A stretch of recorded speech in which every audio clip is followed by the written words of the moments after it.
CPM നേതാക്കൾക്ക് കനത്ത തിരിച്ചടി. അതായത് മുസ്ലിം ലീഗ് പ്രവർത്തകൻ അരിയിൽ അബ്ദുൽ ഷുക്കൂറിന് നീതി ലഭിച്ചിരിക്കുകയാണ്. ഷുക്കൂറിനെ കൊലപ്പെടുത്തിയ കേസിൽ CPM നേതാക്കളായ പി ജയരാജനും TV രാജേഷിനും ഏറ്റവും വലിയ തിരിച്ചടിയാണ് ഉണ്ടായിട്ടുള്ളത്. ഇവർ സമർപ്പിച്ച വിടുതൽ ഹർജി എറണാകുളം CBI സ്പെഷ്യൽ കോടതി തള്ളി.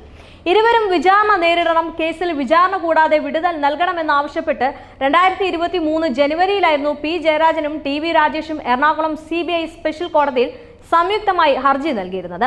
കൊലപാതകം, ക്രിമിനൽ ഗൂഢാലോചന തുടങ്ങിയ വകുപ്പുകളായിരുന്നു പി ജയരാജനും TV രാജേഷിനുമെതിരെ CBI സമർപ്പിച്ച കുറ്റപത്രത്തിൽ ഉണ്ടായിരുന്നത്. നേരത്തെ ക്രൈംബ്രാഞ്ച് അന്വേഷിച്ച കേസിൽ ക്രിമിനൽ ഗൂഢാലോചന കുറ്റം ഒഴിവാക്കിയിരുന്നുവെന്നും പി രാജീവിനും TV രാജേഷിനുമെതിരെ കുറ്റപത്രം സമർപ്പിച്ചിരുന്നത്.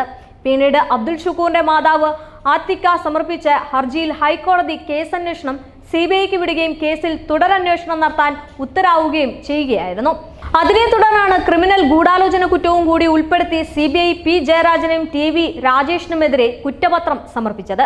പി ജയരാജന്റെ വാഹന വ്യൂഹത്തിന് നേരെ കല്ലെറിഞ്ഞുവെന്ന് ആരോപിച്ചായിരുന്നു CPM പ്രവർത്തകർ തടങ്കലിൽ വെച്ച് വിചാരണ ചെയ്ത് ഷുക്കൂറിനെ കൊലപ്പെടുത്തുന്നത്. ഷുക്കൂറിനെ കൊലപ്പെടുത്താനുള്ള ഗൂഢാലോചന തളിപ്പറമ്പ് സഹകരണ ആശുപത്രിയിൽ വെച്ച് നടന്നുവെന്നാണ് CBIയുടെ കണ്ടെത്തൽ എന്ന് പറയുന്നത്.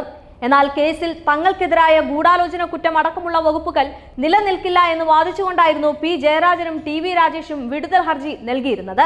എന്നാൽ അതാണ് ഏറ്റവും വലിയ തിരിച്ചടിയായി മാറിയത്. വിടുതൽ ഹർജിയെ എതിർത്തുകൊണ്ട് ഷുക്കൂറിന്റെ മാതാവ് ആത്തിക്ക രംഗത്ത് വന്നു. അഡ്വക്കേറ്റ് മുഹമ്മദ് ഷാ മുഖേന കേസിൽ കക്ഷി ചേർത്തിരുന്നു.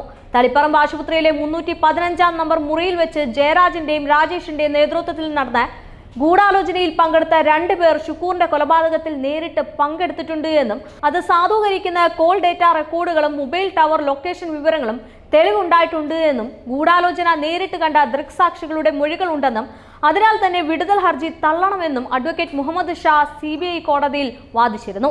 ഇതാണ് ഇപ്പോൾ ഏറ്റവും നീതി ലഭിച്ചിരിക്കുന്ന ഒരു കാര്യം.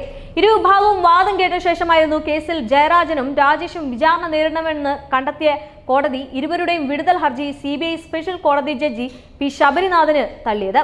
2012 ഫെബ്രുവരി 20-നാണ് യൂത്ത് ലീഗ് പ്രവർത്തകനായ ഷുക്കൂർ കൊല്ലപ്പെട്ടത്. CPM നേതാക്കളായ TV രാജേഷും പി ജയരാജനും സഞ്ചരിച്ച കാറിന് നേരെ മുസ്ലിം പ്രവർത്തകർ ആക്രമണം നടത്തിയതിലുള്ള പകപോക്കാനായി CPM പ്രവർത്തകർ ഷുക്കൂറിനെ കൊലപ്പെടുത്തിയെന്നാണ് കേസുള്ളത്. കണ്ണപുരം പോലീസ് കേസിൽ അന്വേഷണം പൂർത്തിയാക്കി കുറ്റപത്രം നൽകിയിരുന്നു. TV രാജേഷ്, പി ജയരാജൻ എന്നിവർ ഗൂഢാലോചനയിൽ പങ്കാളികളായിരുന്നുവെന്നും ഇക്കാര്യം പോലീസ് അന്വേഷിച്ചില്ല എന്നും ആരോപിച്ച് ഷുക്കൂറിന്റെ മാതാവ് നൽകിയ ഹർജിയിലായിരുന്നു പിന്നീട് കേസിന്റെ തുടരന്വേഷണം നടത്തിയിരുന്നത്. ഹൈക്കോടതി പിന്നീട് CBIക്ക് കേസ് കൈമാറുകയായിരുന്നു. തുടർന്ന് CBI അന്വേഷണ സംഘം എറണാകുളം CJM കോടതിയിൽ അനുവാദ കുറ്റപത്രം നൽകിയിരുന്നു. കൊലപാതകത്തിൽ നേരിട്ട് പങ്കാളികളായ 6 പേരടക്കം 33 പേരാണ് കേസിലെ പ്രധാന പ്രതികൾ. അതേസമയം CBI കോടതി വിധിക്കെതിരെ നിയമ പോരാട്ടം തുടരുമെന്നാണ് പി ജയരാജൻ അറിയിച്ചിട്ടുള്ളത്.